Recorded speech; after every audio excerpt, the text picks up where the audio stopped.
Pascal Praud furibond face à Sébastien Lecornu, il le rhabille pour l'hiver, il est diabolique. Après la chute de François Bayrou, qui n'a pas obtenu la confiance de l'Assemblée nationale le 8 septembre dernier, Emmanuel Macron a dû revoir sa copie. Le président de la République a accepté la démission de son Premier ministre, avant de désigner Sébastien Lecornu pour lui succéder à Matignon. Pascal Praud et ses chroniqueurs se lâchent sur Sébastien Lecornu.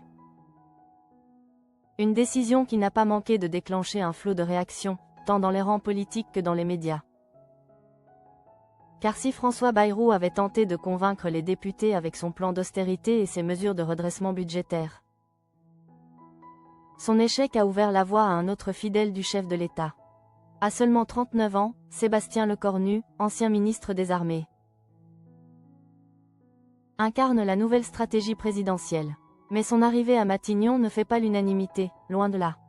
Sur le plateau de l'heure des pros, diffusé en simultané sur CNews et Europe 1, le 10 septembre 2025, le ton est vite monté. Vincent Hervouet, éditorialiste politique,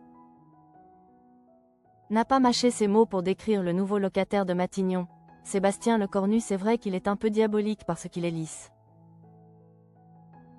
et que tout le monde l'aime beaucoup avec son côté old school, sa cravate de travers et son air chafouin. A-t-il lâché, déclenchant une salve de réactions sur le plateau.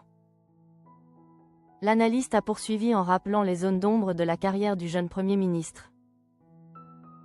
Il a eu plusieurs vies derrière lui. On dirait un politicien dans son papier de soie, tout neuf. Mais il a déjà été ministre. C'était à son époque la fermeture de Fessenheim, un désastre énergétique. Et la débâcle du Sahel, on devrait quand même lui demander des comptes. A-t-il insisté? Pour Vincent Hervouet, derrière le vernis sympathique, Lecornu porte la responsabilité de dossiers lourds,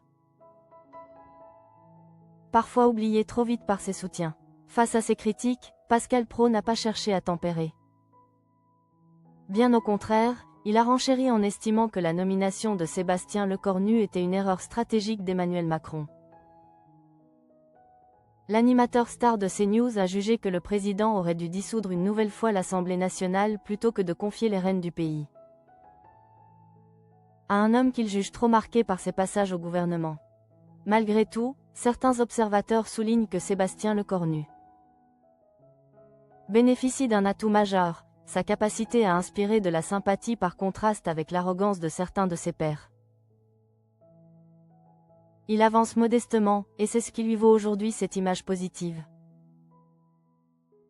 a reconnu Vincent Hervouet, avant de conclure que le nouveau Premier ministre aurait fort à faire pour s'imposer dans un climat politique tendu. Entre scepticisme, critique et attente, les premiers pas de Sébastien Lecornu à Matignon sont scrutés de près. Mais une chose est sûre, dans les rangs de CNews, il n'a pas encore convaincu.